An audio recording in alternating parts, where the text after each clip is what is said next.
89.6 FM radio Rajkot તમારા માટે લઈને આવ્યા છે ખાસ વાતચીત. હાલમાં જ રાજકોટમાંથી ઘણી બધી એવી કંપનીઝ આવી કે જેમના આઈપીઓ લોન્ચ થયા, જે રાજકોટ માટે ખૂબ ગૌરવની વાત છે. એવી જ એક કંપની કે જેના પાયા રાજકોટમાં નખાણા હતા, એના સપનાઓ રાજકોટમાં જોવાયા હતા અને આજ એ સપનાઓ પૂરા થવા જઈ રહ્યા છે. આપણી સાથે જોડાઈ ચૂક્યા છે એ કંપનીના ઓનર્સ, જે કંપની એગ્રીકલ્ચરલ પ્રોડક્ટ સાથે ડીલ કરે છે, જેમનું નામ છે વિશ્વાસ સીડ્સ.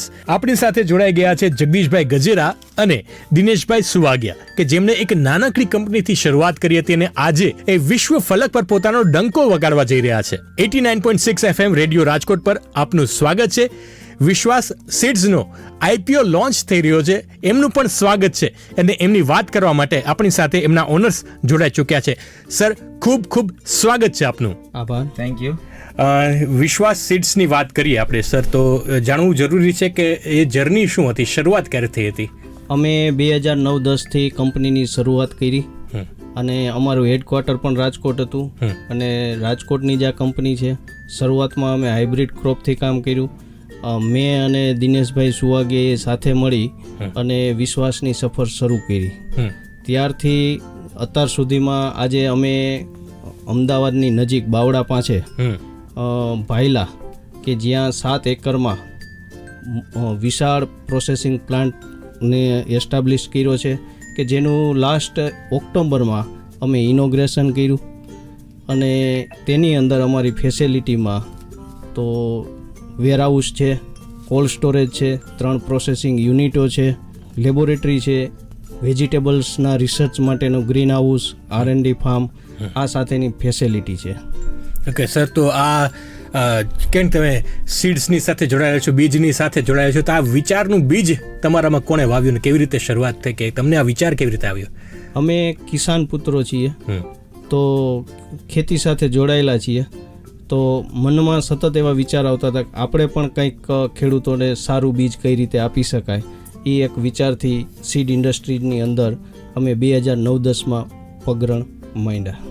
સર, તમારા વિશે એમ કે જે ફાઉન્ડર છે એમના વિશે થોડી ડિટેલ જોતી હોય લોકોને, તો તમે શું કરતા હતા પહેલાં ને પછી તમે આમાં આવ્યા? મારો ક્વોલિફિકેશન BSc કેમેસ્ટ્રી કરેલું છે, એટલે કે કેમેસ્ટ્રી ઇન્ડસ્ટ્રીઝ સાથે જ જોડાયેલા હતા, કે જેમાં આજે એગ્રીકલ્ચર ઇન્ડસ્ટ્રીઝમાં પેસ્ટિસાઇડ આવે એ. પણ સીડનો જે ઇન્ટરેસ્ટ હતો, જે શોખ હતો, એના હિસાબે આપણે સીડ ઇન્ડસ્ટ્રીઝની અંદર આગળ વધ્યા. દિનેશભાઈ સુવાગિયાને પૂછીશ કે વિશ્વાસ સીડ્સ કરે છે શું? વિશ્વાસ સીડ્સમાં અત્યારે બહુ મોટા પ્રમાણમાં પ્રોડક્ટ રેન્જ એટલે કે બિયારણની પૂર્તિ કરી રહી છે. જેમ જેમ સમય આગળ ચાલી રહ્યો છે, તેમ તેમ વિશ્વાસ સીડ્સ ખેડૂતોના ડિમાન્ડ પ્રમાણે નવા ઉત્પાદિત અને રિસર્ચ બિયારણ ખેડૂતો સુધી પહોંચાડતું રહ્યું છે. વિશ્વાસ એગ્રીડ સીડ્સ લિમિટેડની વાત કરીએ તો અત્યારે સૌથી મુખ્ય પાકમાં ધારો કે જેમ કે મગફળી, સોયાબીન, ઘઉં, જીરું, ચણા, ધાણા જેવા ફિલ્ડ ક્રોપમાં કામ કરી રહ્યું છે. એની સાથે સાથે હાઇબ્રિડમાં મુખ્ય કપાસ, દિવેલા, મકાઈ, બાજરી જેવા પાકોમાં પણ કામ કરી રહ્યું છે. સાથે સાથે છેલ્લા 6 વર્ષથી વિશ્વાસ સીડ્સ શાકભાજીના બિયારણમાં પણ ઉત્તરોત્તર ખૂબ સારી પ્રગતિ કરી રહ્યું છે અને છેલ્લા 3 વર્ષથી મરચીના બિયારણમાં ખૂબ જ સારી વેરાયટીઓ આપેલી છે, કે જેનાથી ખેડૂતોની ઉત્પાદકતા પણ વધી છે અને ખર્ચ પણ ઘટ્યો છે. એટલે અત્યારે નવા સંશોધન અને રિસર્ચના આધારે જે પણ સમયની માંગને આધીન નવા બિયારણ કંપની આપી રહ્યું છે. કહેવાય ને કે આપણે બીજ મજબૂત હોય તો વૃક્ષ સારું બને. તો લોકો તમારા ઉપર આટલો બધો વિશ્વાસ રાખ્યો છે, તો તમારું ફાઇનાન્શિયલ સ્ટેટસ કહેશો લોકોને?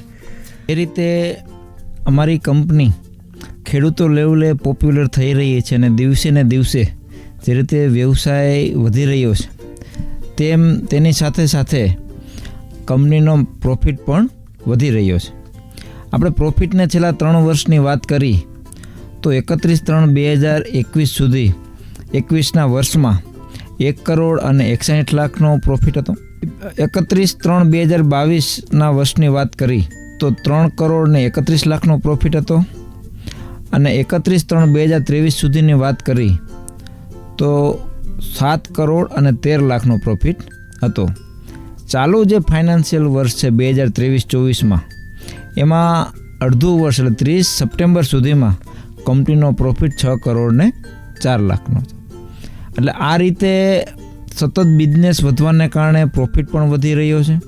કંપની નવા ગોલ સાથે આગળ વધી રહી છે કે 2030 સુધીમાં 400 કરોડના બિઝનેસને આંબવો છે. ખૂબ જ સરસ તમે માહિતી આપી અને બહુ કહેવાય ને કે એકદમ નિખાલસતાથી તમે બધી વાત કરી. તો આઈપીઓ લાવવા પાછળનો હેતુ શું છે એ પણ કહેશો અમારા લિસનર્સને.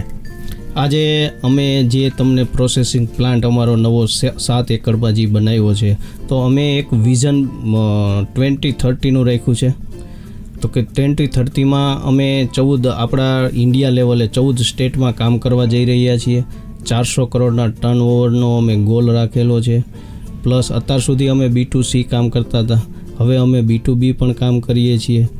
આવનારા સમયમાં અમે એક્સપોર્ટ પણ કરવાના છીએ અને ગવર્મેન્ટમાં પણ સપ્લાય આપવાના છીએ. ઓકે, બધા લોકોને તો મની પૈસા જોતા હોય છે, એટલે આપણું અમારો શું ફાયદો એવું લોકો વિચારે. તો લોકોને શું કહેશો, એ લોકો શું કામ ઇન્વેસ્ટ કરે આમાં? તો આજે દરેક અમારા ઉપર, અમારે કંપનીનું નામ વિશ્વાસ છે, દરેક અમારા ઉપર વિશ્વાસ એટલા માટે કરી શકશે કે અમે જે ઇન્ફ્રાસ્ટ્રક્ચર અત્યારે જ જે ઊભું કર્યું છે તે 400 કરોડ 500 કરોડની કેપેસિટીનું છે. અને દર વર્ષે અમારું વિઝન છે કે ભાઈ નેક્સ્ટ યર અમે 125 કરોડના ટર્નઓવરે પહોંચશું. તે પછીના યરમાં અમે 200 કરોડનું ટર્નઓવર કરશું અને 2030 સુધીમાં અમે 400 કરોડનું ટર્નઓવર કરશું. જ્યારે 400 કરોડનું ટર્નઓવર થશે ત્યારે ઇન્ડિયા લેવલે અમે 14થી 15 સ્ટેટમાં કામ કરતા આવીશું, એક્સપોર્ટ કરતા આવીશું, B2B બિઝનેસ હશે, ગવર્મેન્ટ સપ્લાય હશે. તો આ અમારું વિઝન છે. સર, આ તો થઈ વિશ્વાસ સીડ્સની વાત, બહુ સરસ વાત એ કંપની વિશે. હવે પર્સનલી મારે તમને પૂછવું છે કે ઘણા બધા લોકો એક સપનું એવું લઈને આવે છે કે મારે બિઝનેસ કરવો છે, પણ એ આગળ જઈને ક્યાંક અટકી જતા હોય છે, સફળ નથી થઈ શકતા હતા. અને એક વિઝન, લાર્જ વિઝન કઈ રીતે રાખવું જોઈએ, એઝ અ બિઝનેસમેન તમે ખૂબ સરસ રીતે અત્યારે વાત કરી. તો એવા બધા લોકો જે સાંભળી રહ્યા છે, જેને પોતાનું કંઈક કરવું છે, એમને તમે બંને શું કહેવા માગશો? બિઝનેસ માટે એક અંદર પેશન હોવી જોઈએ, ધગશ હોવી જોઈએ અને નીતિમત્તા સાથે જ્યારે તમે આગળ વધતા હો છો ત્યારે તમને ચોક્કસ સફળતા મળતી હોય છે. સર, તમે શું કહેશો? જ્યારે કોઈ ગોલ લઈને આગળ ચાલી તો સૌથી પહેલાં જેમ જગદીશ ભાઈએ વાત કરી તે પ્રમાણે એક તો પેશન હોવું જોઈએ અને જે પણ ક્ષેત્રમાં કામ કરો એમાં એક તો એક્સપર્ટાઇઝ કેળવવી પડે. તમારા જે પણ ગ્રાહક બંધુ હોય, કે જ્યાં ખેડૂત હોય કે વેપારીઓ બંધુ હોય કે ડિસ્ટ્રીબ્યુટર બંધુ હોય, તો સૌથી પહેલાં એની પ્રત્યે ટ્રસ્ટ પણ કેળવવો પડે અને એને લોયાલિટીથી સારી પ્રોડક્ટ પણ આપવી પડે. તો જે પણ ગોલ નક્કી કરો તો એમાં તમારે એક્સપર્ટ થઈને જ્યાં સુધી તમારા ગોલ સુધી ના પહોંચો ત્યાં સુધી તમારે તન, મન અને ધનથી તમારું સંપૂર્ણ સમર્પિત કરવું પડે. ક્યાં વાત છે, ખૂબ સરસ વાત કરી sir. Once again many congratulations, ઘણી બધી શુભકામનાઓ. અને વિશ્વાસ સીડ્સ જે છે એ રાજકોટનું, ગુજરાતનું નામ વિશ્વ ફલક પર લઈને આવે, રોશન કરે એવી શુભકામનાઓ. તો 89.6 FM રેડિયો રાજકોટ પર આ હતી અમારી ખાસ રજૂઆત. તમે સાંભળતા રહો 89.6 FM રેડિયો રાજકોટ. હવે રાજકોટ બોલશે, દુનિયા સાંભળશે. આ માહિતી માત્ર જાણકારી માટે છે, આમાં કોઈ ધંધાકીય ઉદ્દેશ્ય છુપાયેલો નથી. આઈપીઓ ભરવો કે નહીં તે માટે તમારે તમારા ફાઇનાન્શિયલ એડવાઇઝરની સલાહ લેવી. All the post are for education and learning purpose only.